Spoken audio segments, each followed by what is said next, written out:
அதிமுகவில் இருந்து பிரிந்து சென்றவர்களை இணைக்க வேண்டுமென முன்னாள் அமைச்சர் செங்கோட்டையன் வலியுறுத்தி வந்த நிலையில் அவரை அதிமுகவிலிருந்து நீக்கினார் அதிமுக பொதுச் செயலாளர் எடப்பாடி பழனிசாமி.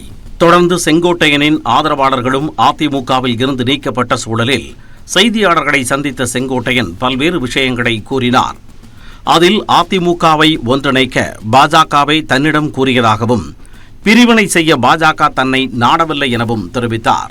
நாங்கள் 6 பேர் சென்றோம். பிஜேபி இணைக்கப்பட வேண்டும் சொன்னோம்.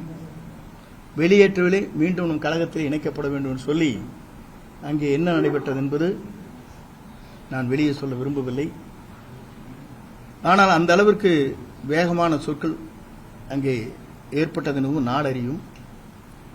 ஆனால் என்னை பொறுத்தவரையிலும் என்னை அழைத்தவர்கள் பிஜேபி தான். அழைத்து இரு இயக்கங்களையும் ஒன்றிணைக்கப்பட வேண்டும் என்று கூறியதும் அவர்கள்தான். நானும் அதையே தான் சொன்னேன். இயக்கம் ஒன்றிணைக்கப்பட வேண்டும். உங்களை விட்டால் எங்களுக்கு வேறு வழி இல்லை, எங்களை விட்டால் உங்களுக்கும் மாற்று இல்லை. செங்கோட்டையனின் இந்த பேச்சு யாருக்கான நெருக்கடி என அரசியல் வட்டாரத்தில் பேசப்பட அவர் பின்னணியில் திமுக இருக்குமோ என சந்தேகிப்பதாக பதில் சொல்லியிருக்கிறார் பாஜக மாநில தலைவர் நைனா நாகேந்திரன். பேச்சை முழுசா கேட்டா உங்களுக்குமே தெரியும். நான் பார்த்தேன், அதுல 6 பேர் போனோம் ஒன்றிணைக்குன்னு சொன்னோம் அப்படின்னாங்க. அந்த 6 பேர் யாருன்னு தெரியல. யார்கிட்ட போய் ஒருங்கிணைக்க சொன்னோம் அப்படிங்கறத அவர் தெளிவா சொல்லல. அந்த பேட்டியில் எதுவுமே தெளிவா இல்லாதனால அதை பத்தி நான் இந்த கருத்தை சொல்ல முடியாது. அண்ணன் செங்கோட்டையின் விவகாரத்துல கூட திமுக பின்னணியில் இருக்குமோங்கிற சந்தேகம் எங்களுக்கு இருக்கு. ஏன்னா நேற்று முன்தினம் தான் மதிப்புக்குரிய மனோஜ் பாண்டியன் அவர்கள் திமுக இணைஞ்சிருக்காங்க. இப்படியான சூழலில் அதிமுக ஒன்றிணைய வேண்டும் என்றே பிரதமர் மோடி, அமித்ஷா உள்ளிட்டோர் விரும்புவதாக முன்னாள் முதலமைச்சர் ஓ பன்னீர்செல்வம் கூறினார்.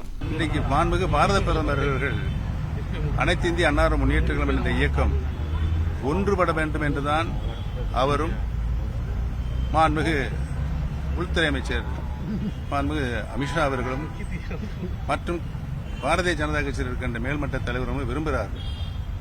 ஆனால் ஒரு தனிப்பட்டவருடைய விருப்பு வெறுப்பை இயக்கத்துக்குள் சென்று கொண்டிருக்கின்ற காரணத்தினால் அது இன்றைக்கு ஒன்றுபடுவதற்கு தடையாக இருக்கிறது.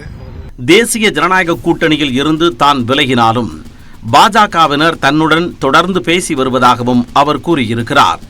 சட்டப்பேரவை தேர்தல் நெருங்கும் வேளையில் அதிமுக ஒன்றிணையவே பாஜக விரும்புகிறது என்று ஓபிஎஸ் மற்றும் செங்கோட்டையன் ஆகிய இருவரும் வெளிப்படையாக கூறியிருப்பது அரசியல் வட்டாரத்தில் விவாத